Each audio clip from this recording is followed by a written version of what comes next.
Guys, so moving on to our deadlift variations. You can just see here I'm obviously starting with dumbbells. The big thing that we want to try and do with this movement is get our hips to drift backwards, and we're trying to keep our upper body straight. So you can see here when I pause it in the bottom position, you can see that my legs are staying straight. You don't want to bend your knees and turn this into a squat, because that'll just activate your quads in the front of the leg. We're really trying to target the hamstrings and the glutes on the back of the leg.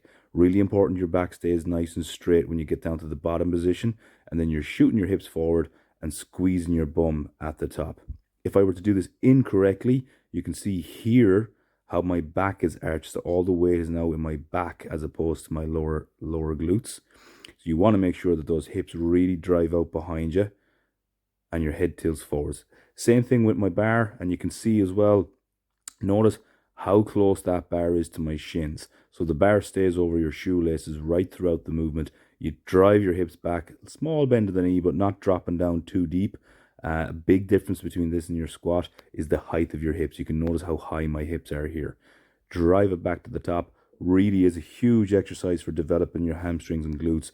Anyone that plays sports needs to develop this part of the body. Great movement.